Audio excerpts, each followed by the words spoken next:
Hallelujah, praise the lord. దేవునికి స్తోత్రము కలుగునుగాక. మన గృహంలో ఏమీ ఉండకూడదు. ద్వితీయోపదేశకాండం 23:14 చదువుకుందాము.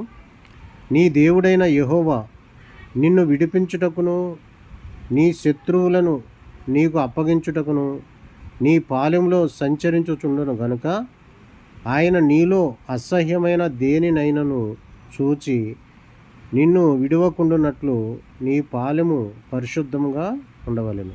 దేవుడు మనతో ఉండాలి, మనలో ఉండాలి, మన గృహంలో ఉండాలి అంటే దేవుడికి అసహ్యమైనవి మనలో ఉండకుండా చూచుకోవాలి.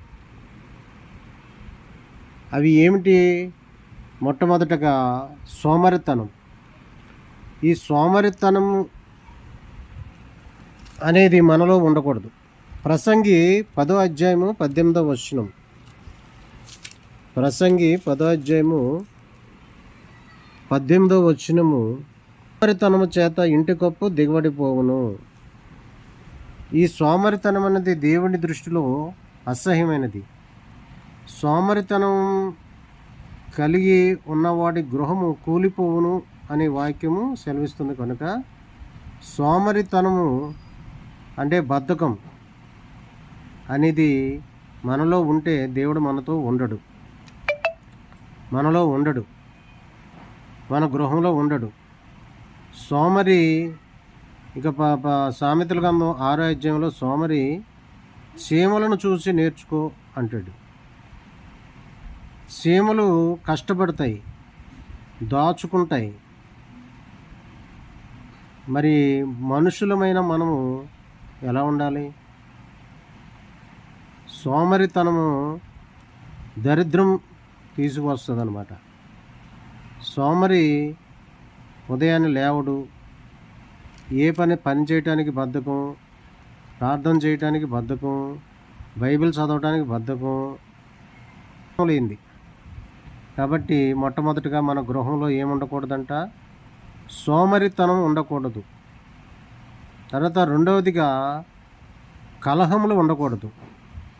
సామెతలు 17:1 రుచి అయిన భోజన పదార్థములున్నను కలహంతో కూడి ఉండిన ఇంట నుండుట కంటే నెమ్మది కలిగి ఉండి ఒట్టి రొట్టె ముక్క తినుట మేలు. దేవునికి స్తోత్రం కలుగును గాక. మన గృహంలో కలహము అనేది ఉండకూడదు. కలహం ఉన్న గృహంలో రుచికరమైన భోజన పదార్థాలు ఉన్నా అది మనకి అక్కడ మనశ్శాంతి అనేది ఉండదు. కాబట్టి మరి కలహము లేకుండా ఉండాలి. కలహాలు, దెబ్బలాట్లు, గొడవలు, కొట్లాట్లు ఉన్న గృహంలో దేవుడు ఉండటానికి ఇష్టపడ్డు. అది దేవుడికి అసహ్యమని వాక్యము సెలవిస్తుంది. కాబట్టి మన గృహంలో కలహములు ఉండకూడదు. తర్వాత మూడవదిగా అన్యాయంగా ఆక్రమించిన సొమ్ము. మన గృహంలో ఇంకేం ఉండకూడదంటే అన్యాయంగా ఆక్రమించిన సొమ్ము ఉండకూడదు. అది కూడా చూద్దాము. వారు భూములు ఆశించి పట్టుకుందరు, ఇండ్లు ఆశించి ఆక్రమించుకుందరు. ఒక మనిషిని వాని కుటుంబమును, ఇంటివానిని, వాని స్వాస్థ్యమును అన్యాయంగా ఆక్రమింతురు. ఇది దేవుడికి ఇష్టం లేనిది. అంటే కబ్జా. చూడండి, భూములు కబ్జా చేసుకుంటారు, ఇళ్ళు ఆక్రమించుకుంటారు, ఎదుటివాడి సొమ్ము లాక్కుంటారు. ఇది అన్యాయంగా దోచుకుంటారు అన్నమాట.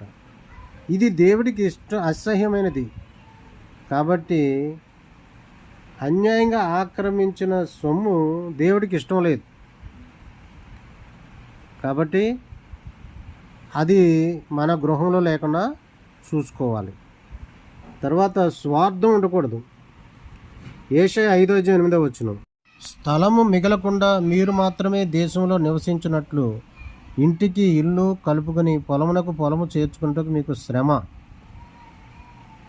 ఇది ఇక్కడ స్వార్థము కలిగి ఉన్న వ్యక్తికి శ్రమ వస్తుందని వాక్యం సెలవిస్తుంది. స్థలము మిగలకుండా మీరు మాత్రమే దేశంలో నివసించినట్లు ఇంటికి ఇల్లు కలుపుకొని పొలమునకు పొలం చేర్చుకుని వారికి శ్రమ.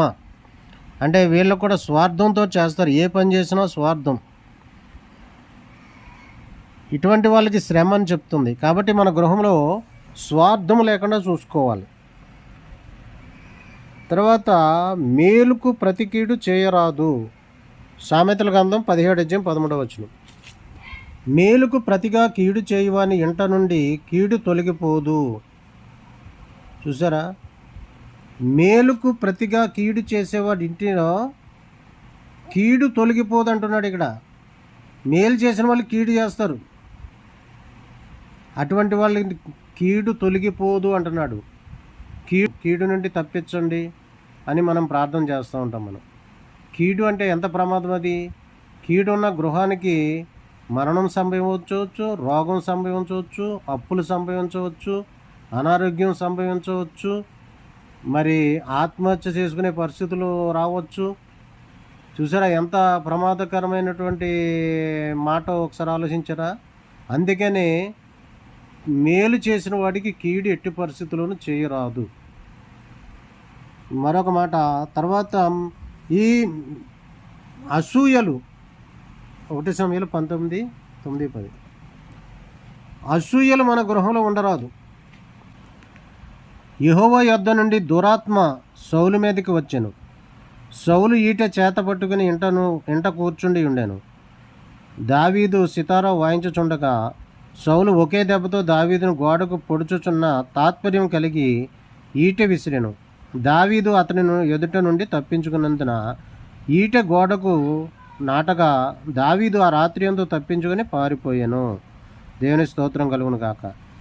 సౌలు దావీదుని చంపేయాలని ఎందుకు అనుకున్నాడంటే అసూయ. నా తర్వాత రాజు అయిపోతాడు, ఇతను రాజు అవుతాడు, ఇతను నా తర్వాత రాజు అవుతాడనే ఆలోచన ఎప్పుడైతే సౌలుకి వచ్చిందో సౌలు అసూయతో నిండిపోయాడు.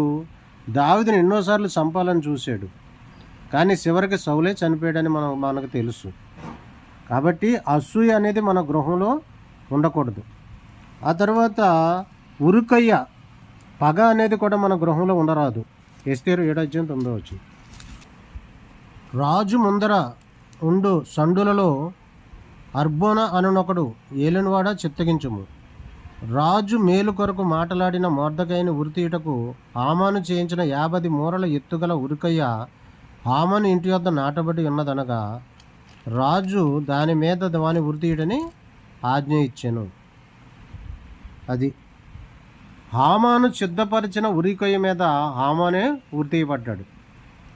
కాబట్టి ఉరికొయ్య పగ అంటే హామాను పగతో నిండిపోయి మొర్దెకైని చంపాలని ఉరికొయ్య 50 మూరలు ఎత్తుగలిగిన ఉరికొయ్యను చేయించాడు. ఎవరైతే ఉరికొయ్య చేయించారో అదే ఉరికొయ్య మీద హామాను ఉరితీయబడ్డాడు. కాబట్టి పగ అనేది మన గృహంలో మన గృహంలోనూ ఉండరాదు. మన పగ మనల్నే నాశనం చేస్తుంది. కాబట్టి పగ కూడా మనకి ఉండకూడదు. దేవుడి వాక్యములను దీవించి ఆస్వాదించును గాక.